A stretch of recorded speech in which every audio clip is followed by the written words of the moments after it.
Como primer punto tenemos el natostoma. Este es un parásito de la especie Nemátoda, el cual requiere varios hospederos intermediarios para su desarrollo, infectando de esta manera a muchas especies de animales como pueden ser anfibios, peces, aves y mamíferos. Este parásito causa la enfermedad llamada natostomosis, la cual es una zoonosis parasitaria causada por diversas especies de nemátodos del género Natostoma, que en esta ocasión el humano funge como un hospedero accidental.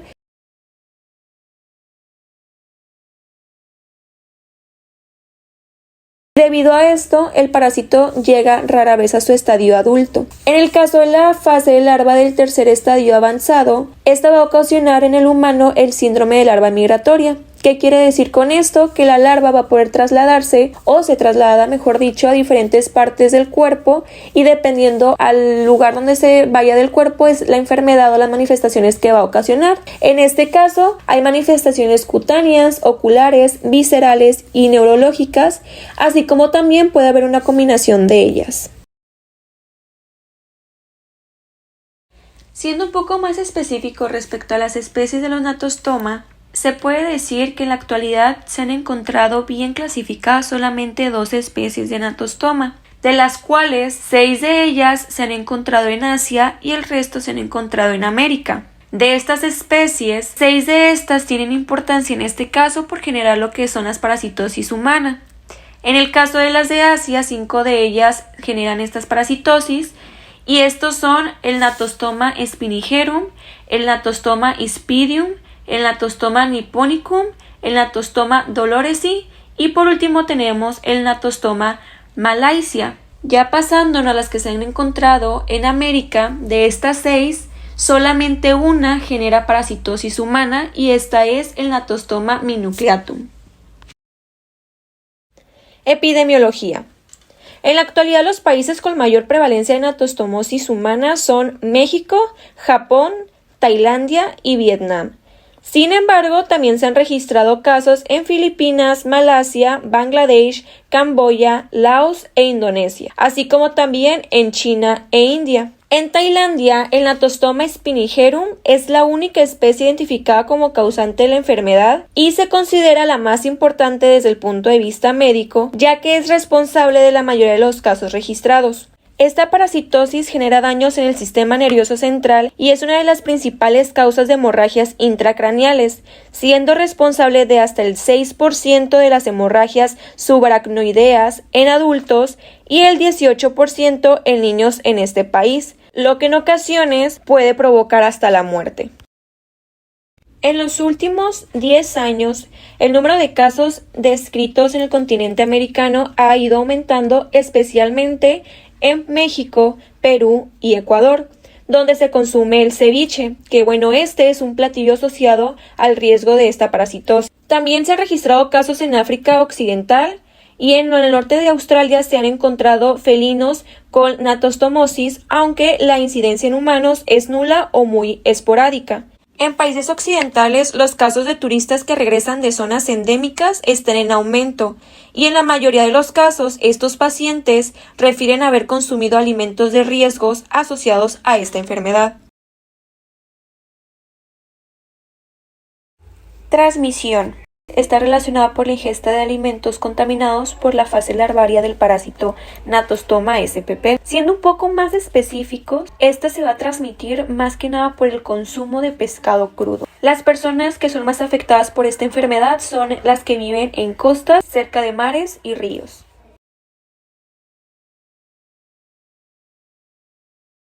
Morfología y fases. Nos enfocaremos en la morfología de Natostoma spinigerum, dado que su morfología ha sido ampliamente estudiada. Los gusanos adultos presentan un cuerpo cilíndrico cuya longitud varía de acuerdo con la edad y el sexo, entre 1.5 y 3.3 centímetros para la hembra y 1.2 a 3 centímetros para el macho. El extremo anterior está conformado por un bulbo cefálico con hileras concentradas de ganchos y en su parte central tiene un par de labios que rodean una cavidad alargada. Sobre la superficie del cuerpo existen hileras de espinas cuticulares que varían en distribución, forma y tamaño dependiendo de la especie. Hacia la región caudal se encuentran los órganos genitales, los cuales están conformados por papilas de diferente forma y distribución. En el macho, esta porción se encuentra encorvada hacia la parte ventral y presenta dos espículas de diferente longitud que facilitan el proceso de copulación, y tiene un solo testículo. El aparato reproductor de la hembra está formado por un doble útero que se comunica con una vagina verdadera, en la cual se forman los huevos, y estos son expulsados al exterior a través de la vulva localizada en la parte media del cuerpo. Ahora pasamos con las larvas. En total existen 4 estadios que se forman en diferentes hospederos, pero nos enfocaremos en las larvas de tercer estadio, puesto que son las que parasitan a hospederos intermediarios, paraténicos y al hombre. Las larvas de tercer estadio avanzado son pequeñas, miden de 3 a 4 milímetros de largo por 630 milímetros de grueso, son gusanos de cuerpo cilindroide y extremos redondeados. En la porción anterior presentan un bulbo cefálico en el que sobresalen 3 o 4 hileras transversales con un promedio de 42 a 49 ganchos por hilera, y en la parte frontal de esta misma estructura aparece una cavidad de forma oblonga rodeado por 2 labios voluminosos que muestran un par de papilas cada uno. Similar a los gusanos adultos, el cuerpo de la larva está cubierto por más de 200 hileras transversales de pequeñas y sencillas espinas, que disminuyen de tamaño y densidad hacia el extremo posterior. El esófago se comunica con el intestino, el cual termina en un poro anal hacia la región ventral del cuerpo. Por último, los huevos no están embrionados cuando son expulsados con la materia fecal de los hospederos definitivos. Los huevos fertilizados son ovalados, amarillentos o café claro, miden aproximadamente 70 micrómetros de largo y 40 de ancho, están rodeados de una pared gruesa y en el huevo se pueden ver una o máximo 2 protuberancias, las cuales son llamadas bulbos polares. Ahora pasamos a ver el ciclo de vida. Después de la cópula, la hembra deposita cientos de huevos y estos salen junto con las heces y llegan a cuerpos de agua dulce. Los huevos fértiles pasan por un proceso de embriogénesis que da por resultado la formación de una larva de primer estadio. Rápidamente se lleva a cabo la primera muda que da origen a una larva rhabditoide de segundo estadio, que eclosiona del huevo a través del opérculo para desplazarse libremente en el agua. El proceso dura aproximadamente 7 días, y la larva tiene 72 horas antes de morir para ser consumida por los hospederos intermediarios primarios, los cuales son un grupo de crustáceos conocidos como copépodos. La larva llega a las cavidades del copépodo y se transforma en una larva de tercer estadio temprana después de 7 a 10 días. Cuando el copépodo es comido por un pez de agua dulce, el cual actúa como segundo hospedero intermediario, esta larva migra y se queda en la musculatura del pez, transformándose en una larva de tercer estadio avanzada. Esta etapa tiene aproximadamente un mes de duración. Los peces infectados pueden ser depredados por aves, anfibios o reptiles, en los cuales la larva queda enquistada sin desarrollarse, por lo que estos son hospederos paraténicos. Tanto peces como hospederos paraténicos pueden ser depredados por mamíferos como perros, gatos o cerdos, que son hospederos definitivos. En estos, la larva se transforma en una larva de cuarto estadio, convirtiéndose en un gusano adulto, y alojándose en criptas del esófago o en cavidades de la pared del estómago, llevando a cabo la cópula y repitiendo el ciclo. Y en todo esto, ¿dónde entra el hombre? El hombre actúa como hospedero accidental al consumir carne de pescado cruda o mal cocida, infectada con la larva de tercer estadio avanzada, la cual actúa como nuestra fase infectante. Ahora pasamos a la patogenia. La patogenia se da por efecto mecánico y tóxico. La migración de las larvas a través de los tejidos del cuerpo humano es la principal causa de la patogenia. Estas larvas, al desplazarse desde el tracto gastrointestinal hacia otros órganos como piel, ojos o en raros casos el sistema nervioso, causa daño mecánico a los tejidos por el simple acto de moverse a través de él, siendo la piel del tórax y la del abdomen los sitios más frecuentemente afectados. Durante su migración por los tejidos del hospedero, induce una respuesta inmune humoral y celular de tipo Th2, con liberación de interleucinas, así como del factor estimulador de colonias granulocíticas y monocíticas, que induce producción de IgE por las células plasmáticas, generando la producción de eosinófilos y su maduración, generando así una de las características de esta parasitosis, que es la paniculitis eosinofílica, que es básicamente inflamación del tejido subcutáneo caracterizada por la infiltración de eosinófilos.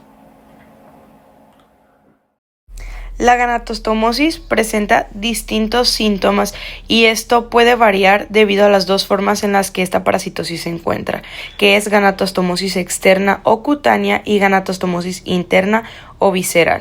En el caso de la ganatostomosis cutánea, la larva migra a las capas superficiales de la piel y las mucosas, generando así abscesos en forma latente, o bien migra por medio de túneles subcutáneos, produciendo así edemas migratorios o reacciones inflamatorias sobre las zonas afectadas.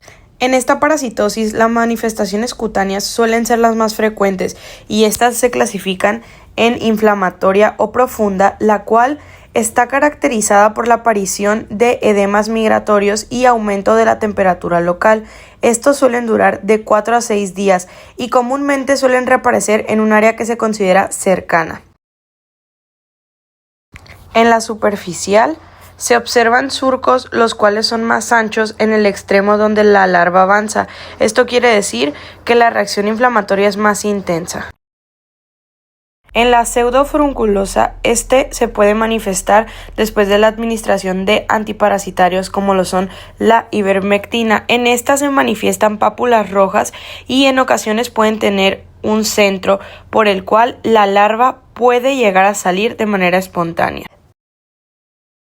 Dentro de la ganatostomosis visceral se encuentran las formas que atacan a hígado, sistema nervioso, pulmones, intestino y ojo. En la ganatostomosis en ojo puede causar iritis, uveitis, hemorragias, celulitis orbital, dolor intenso y en ocasiones el daño puede llegar a producir la pérdida de la visión.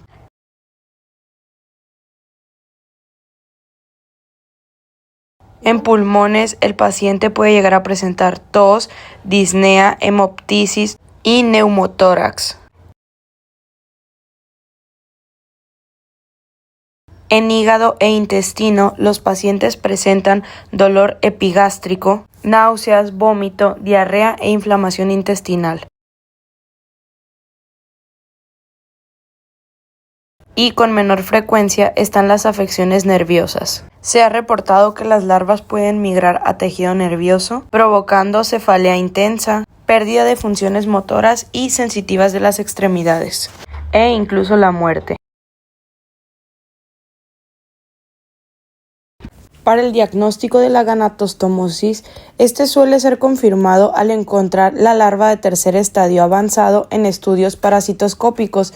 Como anteriormente mencioné, la larva tiene naturaleza migratoria, por lo cual resulta sumamente difícil su localización. Debido a esto, se llegó a la creación de nuevos métodos para el diagnóstico de la ganatostomosis, como pruebas cutáneas. También hay pruebas inmunológicas para la detección de este parásito, como la prueba ELISA o Western Blot. Y bien, esta parasitosis tiene cierto grado de dificultad, por lo cual podríamos decir que no hay un tratamiento efectivo para todos los casos de la ganatostomosis. En el caso de la ganatostomosis cutánea, es recomendado recuperar el parásito por medio de procesos quirúrgicos, aunque estos suelen ser poco accesibles a una cirugía debido a la naturaleza migratoria del parásito. En cuanto a fármacos, la ivermectina y el albendazol son los fármacos que se reportan con mayor efectividad contra el parásito, eliminando así un 90% de estos. Para la prevención de esta parasitosis, se recomienda evitar el consumo de carne cruda o mal cocida de cualquier especie de pescado el cual provenga de agua dulce. De igual manera, se recomienda evitar la presencia de perros, gatos, cerdos y ganado en cuerpos de agua dulce, ya que estos fungen como hospederos definitivos de dicha parasitosis.